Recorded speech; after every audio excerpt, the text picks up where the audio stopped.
మేము సాధకులు ఉన్నాం కదా, మేము ఎవరైనా నిష్కామ కర్మయోగాన్ని చేస్తూ లోక కళ్యాణం కోసమే అన్ని చేస్తూ పనులన్నీ ఇలా నిత్యము జ్ఞానాన్ని శ్రవణం చేస్తూ ఆత్మ జ్ఞానాన్ని తెలుసుకుంటూ ఆచరణ కూడా చేస్తూ, కానీ ఆచరణ పరిపక్వత రాకపోవటం వలన జీవభావాన్ని పొందలేదు, ఈ జన్మలో జీవన్ముక్తి రాలేదు.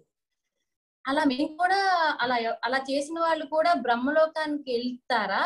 వెళ్తే కనుక 432 కోట్ల పగలు 432 కోట్ల రాత్రి వేస్ట్ అయిపోతాయి కదా గురుదేవా. అలా కాకుండా ఒక 2 జన్మలు, ఒక జన్మల్లో మోక్షం, మానవ జన్మ వస్తే మోక్షం వచ్చేస్తుంది కదా, అనవసరంగా బ్రహ్మలోకానికి వెళ్ళిపోతే మరి ముక్తి చాలా డిలే అయిపోతుంది కదా అని ఏ కేటగిరీకి వస్తాము జీవభావంలో ఉంటే అని అనుమానం వచ్చింది గురుదేవా. చాలా అత్యద్భుతమైనటువంటి క్వశ్చన్ ఇది. ఎంత అద్భుతమనంటే దాదాపుగా ఈ సత్సంగం మొదలుపెట్టిన తర్వాత ఈ సంవత్సరంలో అడిగిన క్వశ్చన్లు అన్నిట్లోకి కూడా అద్భుతమైంది. ఎందుకనంటే కాస్త బాగా బుర్ర పెట్టి ఆలోచిస్తేనే ఈ క్వశ్చన్ వచ్చుద్ది, లేకపోతే ఈ క్వశ్చన్ రాదు, అసలు మన బుర్రలోకి రాదు ఈ క్వశ్చన్. ఎందుకనంటే బ్రహ్మలోకానికి పోయే వాళ్ళ గురించి చెబుతున్నాం, నిష్కామ కర్మయోగులని హెడ్డింగ్ పెట్టాము. మరి నిష్కామ కర్మయోగాన్ని చేయమని మోక్షాన్ని అందుకోవటం కోసం కూడా చెబుతున్నాం. మరి ఇంతకీ మనం నిష్కామ కర్మయోగం చేస్తాము, చేసి దేహాన్ని చాలించామనుకోండి, అప్పుడు మరి మనం బ్రహ్మలోకానికి వెళ్తామా, మరి మోక్షానికి వెళ్తానికి ఇంకేమైనా మళ్ళీ వీలుందా అనేటువంటి సందేహం వస్తుంది. న్యాయంగా ఈ సందేహం ముందు కనుక అడిగినట్టు బాగా వివరంగా చెప్పేవాడిని. సరే, మళ్ళీ ఇంకో సందర్భంలో చెప్దాము. అయితే మోక్షాన్ని అందుకోవటం కోసం మనం శాస్త్రాన్ని తెలుసుకుంటున్నాం. మోక్షాన్ని అందుకోవటం కోసం శాస్త్రం తెలుసుకుంటున్నాం.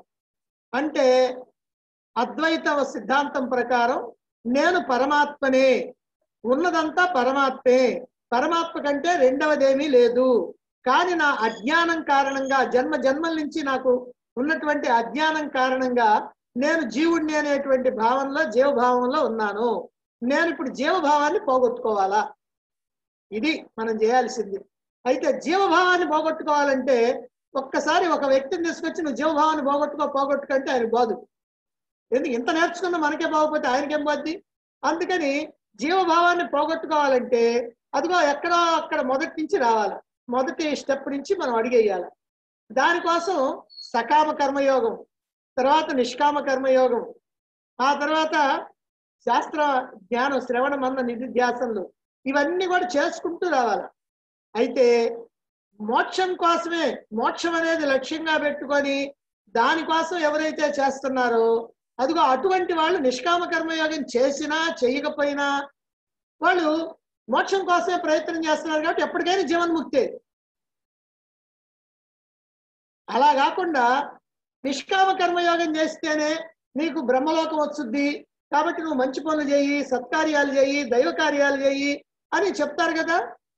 ఎందుకంటే ఈ జ్ఞానం లేనటువంటి వాళ్ళందరూ చెప్పేది అదే.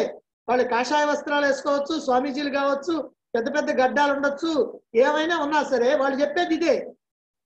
సక్రమంగా మంచి పనులు చేయండి, మంచిగా ఉండండి, చెడ్డ పనులు చేయబాకండి, పూజలు చేయండి, యజ్ఞాలు చేయండి, అవి ఇవి చేయండి అని చెప్తుంటారు కదా. వాళ్ళు చెప్పినట్టుగా చేస్తే అది వాళ్ళకి బ్రహ్మలోకం. అది సరిగ్గా చేస్తే. దాంట్లో మళ్ళీ కోరికతోటిగానే చేస్తే మళ్ళీ లోకానికి పోవటం, మళ్ళీ తిరిగి రావడం.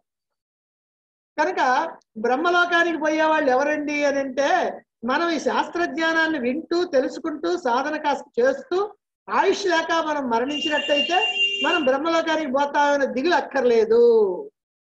మరి మళ్ళీ ఏమవుతాము? మోక్షాన్ని అందుకోవటానికి వీలైనటువంటి జన్మ వస్తుంది. అంటే మళ్ళీ ఒక సద్గురువుని ఆశ్రయిస్తాము. మనం చేసినటువంటి సాధన యొక్క తీవ్రతను బట్టి మనకి మళ్ళీ జన్మ వస్తుంది. మనకి దొరికేటువంటి గురువు కూడా అలాంటి గురువే దొరుకుతాడు. మనకు మోక్ష మార్గాన్ని చూపించేటువంటి గురువే దొరుకుతాడు. ఆ ప్రకారంగా మనం ఒక్కొక్క స్టెప్ ముందుకు పోతాం. ఒక్కో సందర్భంలో ఒక్కో జన్మలో వెనక్కి కూడా పోవచ్చు. ఎందుకంటే మనం చేసిన పాపాలు కనుక ఎక్కువగా ఉన్నాయి అనుకో, ఇది వెంటనే పాపాలు చేసేవి కనుక ఎక్కువగా ఉన్నాయి, చేయాల్సిన పనులు చేయలా, మంచి పనులు చేయాల్సి ఉంటే మంచి పనులు చేయలా, మనం అందరికి రుణపడి ఉన్నాం. అలాంటప్పుడు ఏమవుతుందంటే మళ్ళీ ఓ తక్కువ జన్మ వచ్చింది. వచ్చినప్పుడు నీ ప్రయాణం ఆగిపోద్ది. ఆగిపోయినా కూడా ఇది ఎక్కడికి పోదు, ఈ చేసింది ఎక్కడికి పోదు. ఇది సంపాదించుకున్నావు, నీ దగ్గర అట్టు పెట్టుకున్నావు డబ్బు, కానీ ఆ మూట తీయటానికి నీకు వెళ్ళగాల, అది తాళం తాళం వేసేసి తీయటానికి వెళ్ళగాల. అందుకని చెప్పి అది అట్లానే ఉంటుంది. అది మళ్ళీ తాళం తీసే జన్మ వచ్చింది, అప్పుడు మళ్ళీ దాన్ని తీస్తాం. అందుకని ఎవరైనా సరే ఈ మార్గంలో ప్రయాణం చేసేటువంటి వాళ్ళు బ్రహ్మలోకానికి వెళ్ళటం అనేది, ఏ లోకానికి వెళ్ళటం అనేది లేదు.